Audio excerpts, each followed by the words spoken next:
Jadi model matematika ini nanti digunakan untuk membantu kita menyelesaikan soal cerita yang berkaitan dengan program linear.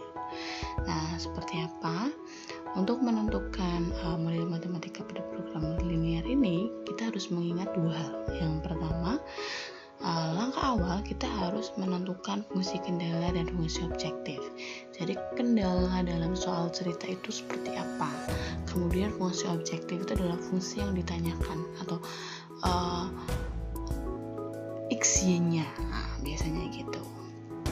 Kemudian di sini yang kedua adalah sistem pertidaksamaan tandanya. Nah, di sini ada dua tanda kan biasanya ya untuk pertidaksamaan, ada kurang dari sama dengan dan lebih dari sama dengan. Untuk kurang dari dan lebih dari ini biasanya jarang sekali muncul, tapi yang sering adalah kurang dari sama dengan atau lebih dari sama dengan. Nah, tanda kurang dari sama dengan ini akan muncul apabila dalam soal cerita itu akan ada kata-kata paling banyak atau hanya. Jadi tanda pertidaksamaan kurang dari sama dengan akan muncul apabila dalam soal cerita itu akan ada kata-kata paling banyak atau hanya. Sedangkan tanda lebih besar sama dengan akan muncul apabila dalam soal cerita tersebut akan ada kata-kata paling sedikit. Nah, yuk kita langsung saja ke contoh soalnya. Di sini contohnya adalah seorang pemborong hanya mempunyai persediaan 100 kaleng cat biru dan 240 kaleng cat putih. Pemborong tersebut mendapatkan order untuk mengecat ruang tamu dan kamar tidur di suatu perumahan. Setelah dikalkulasi, suatu ruang tamu menghabiskan 1 kaleng cat biru dan 3 kaleng cat putih, sedangkan satu kamar tidur menghabiskan 2 kaleng cat biru dan 2 kaleng cat putih. Jika biaya yang ditawarkan pada pemborong untuk mengecat setiap ruang tamu adalah 300.000 dan untuk setiap kamar tidur adalah 250.000, buatlah model matematika dari persoalan tersebut. Nah, di sini langkah pertama kita menentukan fungsi kendala dan fungsi objektif. Fungsi kendala di soal ini adalah apa? Fungsi kendalanya adalah cat biru ya. Adanya cat biru dan adanya cat putih. Nah, kedua cat ini yang akan digunakan untuk apa? Mengecat ruang tamu dan ruang kamar tidur. Nah, ruang tamu dan ruang kamar tidur ini adalah fungsi apa? Ini adalah fungsi objektifnya yang nanti akan kita cari tahu. Berapa sih cat yang digunakan untuk ruang tamu, berapa cat yang akan digunakan untuk ruang kamar tidur dengan harga masing-masing seperti ini. Jadi diingat-ingat ya, tadi fungsi kendalanya itu adalah cat biru dan cat putih, sedangkan untuk objektifnya itu yang ditanyakan nih. Di sini kan yang terakhir kan jika biaya. Nah, kalian fokus ke sini. Ruang tamu dan kamar tidur di sini sudah tidak membahas cat lagi, tapi setiap ruang tamu sekian, setiap ruang kamar tidur sekian. Nah, ini adalah fungsi objektifnya. Kemudian langkah kedua apa? Menentukan tanda pertidaksamaannya. Di sini kan sudah lihat nih, ada kata-kata hanya. Tadi kalau hanya gimana? Hanya tanda pertidaksamaannya adalah kurang dari sama dengan. Iya, begitu ya. Nanti akan muncul. Yuk kita lihat dulu. Kita selesaikan dulu. Nah, jadi misal, X-nya itu adalah banyak ruangan tamu dan Y-nya adalah banyak kamar tidur, karena ini sebagai fungsi objektifnya, sedangkan untuk Z-nya itu sebagai variabel lain. Nah, nanti di sini akan dibuat kotak-kotak seperti ini. Variabelnya ada cat biru, ada cat putih. Untuk isinya banyak ruang tamu, banyak kamar tidur. Kemudian di sini persediaannya. Tadi di soal untuk ruang tamu, ruang tamunya itu butuh berapa cat biru? Untuk ruang tamunya itu membutuhkan 1 kaleng cat biru. Kemudian untuk banyak kamar tidurnya berapa? Untuk banyak kamar tidurnya kita membutuhkan 2 kaleng cat biru. Sedangkan persediaan catnya itu hanya ada berapa? 100 kaleng. Hanya ada, misalnya persediaannya hanya ada 100 kaleng. Kemudian untuk cat putih, untuk cat putih sendiri tadi untuk ruang tamu itu butuh 3 kaleng cat putih. Sedangkan untuk kamar tidur dia membutuhkan 2 kaleng cat putih. Nah, padahal hanya tersedia berapa kaleng cat putihnya? Dia tersedia 240 kaleng. Iya, hanya tersedia 240 kaleng. Kemudian fungsi objektifnya kan biaya tadi ya, ada biaya di akhir tuh. Biayanya untuk mengecat ruang tamu ternyata butuh Rp300.000, sedangkan untuk kamar tidur membutuhkan Rp250.000. Nah, kalau kalian tadi masih bingung apa iya enggak sih benar, coba kalian ulang tadi di contoh di soalnya, kalian tulis terus kalian lihat lagi video ini, bagian ini begitu. Nah, maka diperoleh tanda pertidaksamaannya adalah X plus 2Y kurang dari sama dengan 100. Dari mana? Ini nih, yang cat biru. Kan 1X atau X gitu ya. 1X plus 2Y kurang dari sama dengan 100. Kenapa tanda pertidaksamaannya kurang dari? Karena tadi ada kata-kata hanya. Hanya itu digunakan untuk tanda pertidaksamaan kurang dari sama dengan. Iya.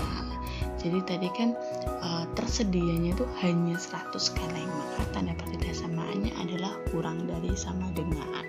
Begitu pula untuk cat putih, berarti apa? 3X ya. 3X plus 2Y kurang dari sama dengan 240. Begitu. Kemudian fungsi X-nya itu lebih besar sama dengan 0 dan Y juga lebih besar sama dengan 0. Kenapa di sini Bu X lebih besar sama dengan 0 dan Y lebih besar sama dengan 0? Karena tidak mungkin kan kita mempunyai ruangannya itu 0. Padahal di sini kan kita harus ada minimal 1 ruangan. Ya enggak mungkin ruangannya itu kurang dari 0. Minimal 0 ruangan. Karena di sini ada sama dengannya. Jadi ruangan itu kan minimal ya nggak mungkin ruangan itu negatif 1 ya nggak mungkin kamar tidurnya negatif 1 tuh nggak mungkin. Minimal ruangan itu 0, tidak ada gitu ya, bukan negatif, nggak ada yang nilai suatu ruangan itu negatif begitu. Makanya X harus lebih besar sama dengan 0 dan Y juga harus lebih besar sama dengan 0. Kemudian juga ada apa? Fungsi objektifnya Fx, Y sama dengan 300.000x. 300.000x ditambah 250.000y. Jadi kalau kalian amati untuk fungsi objektifnya itu biasanya berada di pertanyaan terakhir, di kalimat terakhir biasanya, yang berhubungan dengan pertanyaannya begitu. Begitu. Bagaimana? Bisa diterima? Bisa ya. Kalau bisa diterima, kita lanjut. Kalau belum, ulangi lagi di bagian awal. Nanti sampai sini lagi, begitu ya. Kita lanjut terlebih dahulu. Nah, kalau tadi kita sudah buat model matematikanya, sekarang bagaimana sih cara menyelesaikan masalah program linear yang berkaitan dengan soal cerita? Nah, langkah-langkah untuk menyelesaikannya adalah ubah dulu permasalahan verbal atau soal cerita itu menjadi model matematika seperti tadi. Nah, kita tadi barusan saja membuat model matematika dari soal cerita, begitu ya. Jadi langkah pertama kita buat model matematika dalam fungsi kendala dan fungsi objektif. Kemudian tentukan nilai optimum dengan menggunakan uji titik pojok. Nah, biasanya kalau saya paling gampang itu dengan uji titik pojok. Seperti apa menyelesaikannya? Yuk kita lihat langsung saja ke contohnya. Nah, contohnya di sini suatu pesawat terbang mempunyai kapasitas tempat duduk tidak lebih dari 200 penumpang. Ingat nih, saya tekankan tidak lebih dari 200 penumpang. Setiap penumpang kelas utama hanya boleh membawa bagasi 50 kg, sedangkan kelas ekonomi hanya boleh 20 kg. Pesawat tersebut hanya dapat membawa bagasi 5,5 ton. Harga tiket untuk suatu penerbangan domestik tujuan kota A dari Bandara Soekarno-Hatta untuk kelas utama adalah Rp800.000 per penumpang dan untuk kelas ekonomi adalah Rp600.000 per penumpang. Tentukan penjualan tiket untuk kelas utama dan kelas ekonomi agar hasil penjualan tiket maksimum. Jadi tadi langkah pertama kita membuat soal cerita ini menjadi model matematika dengan menentukan fungsi kendala dan fungsi objektif. Nah, kita lihat dulu kendalanya. Kendalanya apa saja sih? Nah, kendalanya di sini tempat duduknya. Tempat duduknya, daya tampung, tempat duduknya. Berarti kan daya tampungnya. Kalau tempat duduknya hanya terdiri dari 200 penumpang, berarti kan daya tampung penumpangnya hanya tidak lebih dari 200 penumpang. Kemudian yang kedua adalah bagasinya. Jadi untuk kelas utama bagasinya hanya tersedia 50 kg, sedangkan ekonomi adalah 200 kg. Begitu. Kemudian untuk fungsi objektifnya kita lihat di bawah. Nah, di sini nih. Fungsi objektifnya apa? Iya, kelas utama dan kelas ekonomi. Yuk kita lihat penyelesaiannya. Model matematikanya. Misal X-nya itu adalah apa tadi fungsi objektifnya? Kelas utama dan kelas ekonomi untuk Y-nya. Jadi X-nya itu kelas utama, Y-nya adalah kelas ekonomi. Kemudian, tadi kan fungsi kendalanya itu ada daya tampung dan daya tampung penumpang dan daya tampung bagasi. Nah, kita lihat untuk penumpang kelas utama atau X, daya tampung penumpangnya berapa? Daya tampung penumpangnya adalah masing-masing untuk kelas utama dan kelas ekonomi itu dia hanya mencakup 200, tidak lebih dari 200. Ya kan, untuk masing-masing kelas utama maupun kelas ekonomi kapasitasnya hanya sampai 200. Sedangkan daya tampung untuk bagasi, untuk bagasinya untuk kelas utamanya itu hanya tersedia 50 kg, sedangkan penumpang kelas ekonomi hanya tersedia 20 kg. Padahal kapasitasnya adalah 5.500 kg. Ini dari mana? Dari pesawat tersebut hanya tersedia 5,5 ton. Kemudian biaya tiketnya tadi ada 800.000 untuk kelas utama dan 600.000 itu untuk kelas ekonomi. Iya, seperti itu. Berarti nanti model matematikanya apa? Dari daya tampung dulu ya. Berarti X plus Y kurang dari 200. Karena kenapa di sini kurang dari? Karena tadi hanya tersedia. Kemudian di sini yang kedua model matematikanya adalah 5X plus 2Y kurang dari sama dengan 550. Ini sama-sama dibagi 10 ya. Jadi 5X plus 2Y kurang dari sama dengan 550. X-nya harus lebih besar sama dengan 0 dan Y lebih besar sama dengan 0. Kemudian fungsi objektifnya adalah fx, y sama dengan 800.000 X ditambah 600.000 Y. Kemudian kita tadi memperoleh pertidaksamaannya. Model matematikanya adalah X plus Y kurang dari 200. Gambarnya seperti ini. DHP-nya seperti ini ya. Kemudian untuk 5X plus 2Y kurang dari sama dengan 550. Gambarnya adalah seperti ini. DHP-nya muncul nih di sini. Kemudian X lebih besar sama dengan 0. Yes. Y lebih besar sama dengan 0. Yes, seperti itu. Jadi diperoleh DHP-nya itu di daerah sini, di daerah yang putih, daerah yang bersih, tidak ada warnanya, begitu. Nah, untuk menentukan seperti ini gimana, Bu? Nah, ini kan sudah saya jelaskan di video sebelumnya. Jadi biar kalian mudah paham dulu, kalian bisa lihat terlebih dahulu video sebelumnya, video yang sudah saya bahas mengenai menentukan DHP.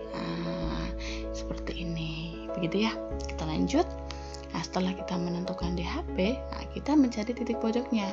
Di sini ada titik O muncul nih. Kemudian ada titik A, pojok-pojoknya kan berarti O, A, apa ini? B, yang terakhir C, ya pojok-pojoknya.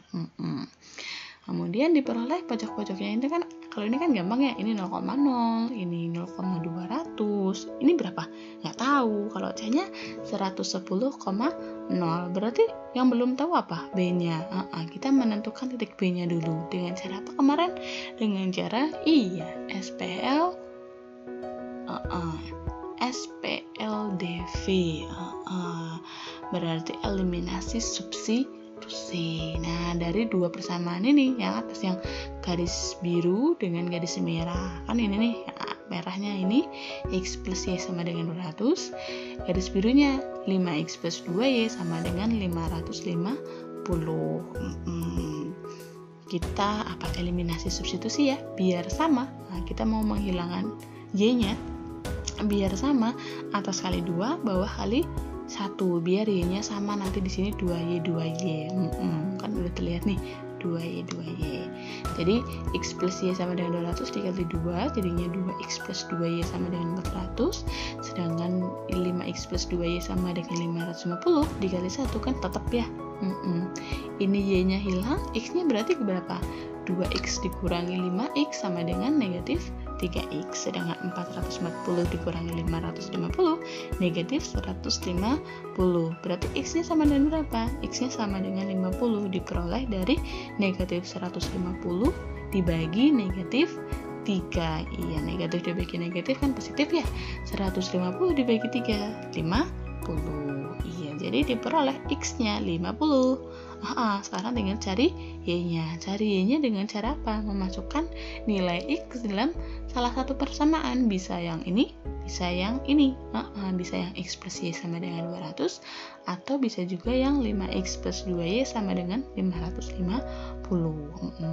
Kalau saya di sini menggunakan yang X plus Y sama dengan 200. Tinggal dimasukkan X-nya nih 50. Berarti X plus Y sama dengan 200, X-nya diganti 50 plus Y sama dengan 200, berarti Y-nya adalah 150. Dari mana? Dari 200 dikurangi 50. Iya, karena 50-nya ini pindah ruas ke sana, iya nggak? Jadi Y sama dengan 150. Jadi titik B-nya itu adalah 50,150. X-nya 50, Y-nya 150. Kemudian tinggal uji titik-titik pojoknya. Tadi kan ada 4, ada O, A, B, C. Masing-masing seperti ini. Nah, fungsi kendalanya tadi ada nih, yang fx, y 800.000 x ditambah 600.000 y. Kita masukkan 0,0 titik O, berarti 800.000 dikali 0 ditambah 600.000 dikali 0, hasilnya 0. Kemudian yang titik A, titik pojok A di sini 0,200, berarti X-nya 0, Y-nya 200, dimasukkan ke sini. Berarti 800.000 dikali 0 ditambah 600.000 dikali 200. Hasilnya berapa? Ini kan 0 ya. Tadi 800.000 dikali 0, ditambah 600.000 dikali 200 berapa? Iya, 88 juta. Kalau kurang percaya hitung lagi ya. Kemudian yang untuk titik B-nya, titik B-nya di sini 50,150 ya. Dari tadi kita menggunakan eliminasi substitusi kan ketemu 50,150. Dengan X-nya adalah 50 dan Y-nya adalah 150. Dimasukkan ke sini, berarti 800.000 dikali 50 ditambah 600.000 dikali 150, hasilnya adalah 130 juta. Kemudian untuk yang C tadi ini titiknya 110,0. Berarti X-nya 110, Y-nya adalah 0. Dimasukkan ke sini sama seperti teman-teman yang lainnya nih, di titik O, A, B. Sama dimasukkan, berarti 800.000 dikali 110 ditambah 600.000 dikali 0, hasilnya adalah 120.000 rupiah. Tadi kan yang ditanyakan apa? agar penjualannya maksimum ya. Berarti penumpang yang dibutuhkan berapa? Penumpang yang dibutuhkan adalah yang maksimum yang mana dulu? Maksimumnya berapa? Kita akan memperoleh keuntungan berapa? 130 juta. Ya yang paling tinggi ini kan ya. Berarti penumpang yang dibutuhkan berapa? Ya ini 50x dan 150y. 50-nya ini kan x-nya, berarti apa? X-nya itu tadi apa? Penumpang kelas utama. Jadi yang dibutuhkan. Dari tabel tersebut terlihat nilai maksimumnya adalah 130 juta yang berada pada titik B 50,150. Dapat disimpulkan penjualan tiket maksimum jika banyak penumpang kelas utamanya adalah 50 dan kelas ekonominya adalah 150. Jadi setelah kita dapat uji titik pojoknya, karena yang ditanyakan maksimum, berarti kita lihat hasilnya yang paling besar, yang paling maksimum berapa? 130. Berarti maksimumnya kita memperoleh keuntungan adalah Rp130.000. Kemudian karena maksimumnya ini kan berarti sesuai dengan yang ini nih. Penumpangnya berarti apa? Penumpang untuk kelas utamanya tadi 50 dan penumpang untuk kelas ekonominya adalah 150. Iya begitu. Jadi kesimpulannya untuk memperoleh nilai keuntungan maksimum itu sejumlah 130 juta, maka penumpangnya itu harus 50 orang atau 50 penumpang di kelas kelas utama dan 150 penumpang di kelas ekonomi begitu. Jadi begitu cara menentukan tadi apa model matematika. Yang kedua adalah menyelesaikan permasalahan dari program linear. Jadi kalau kita punya soal cerita, kemudian yang ditanyakan itu adalah maksimum, minimum atau optimum gitu ya. Optimum itu kan bisa maksimum bisa minimum, berarti langkah pertama apa? Dari soal cerita itu kita buat model matematikanya, kemudian nanti diselesaikan seperti soal-soal sebelumnya begitu. Bagaimana bisa diterima video kali ini? Masih belum paham Bu? Belum paham, ulangi. Masih belum paham lagi Bu? Ulangi lagi ya. Jangan bosan-bosan mengulangi begitu ya. Kemudian biasanya kemampuan untuk menyelesaikan soal seperti ini bisa kalian dapatkan kalau kalian banyak berlatih begitu ya. Jadi sering banyak menyelesaikan penyelesaian seperti ini. Jadi kalian nggak akan bingung lagi begitu ya. Tetap semangat. Kemudian tetap diulangi lagi kalau bingung gitu ya, ulangi lagi videonya. Kemudian kalau ini dari mana kok muncul ini nih. Nah ini biasanya berhubungan dengan video-video sebelumnya, jadi bisa lihat di video-video sebelumnya begitu ya. Nanti baru lanjut ke video ini biar paham, biar connect begitu ya. Cukup sekian video kali ini. Terima kasih, sampai jumpa.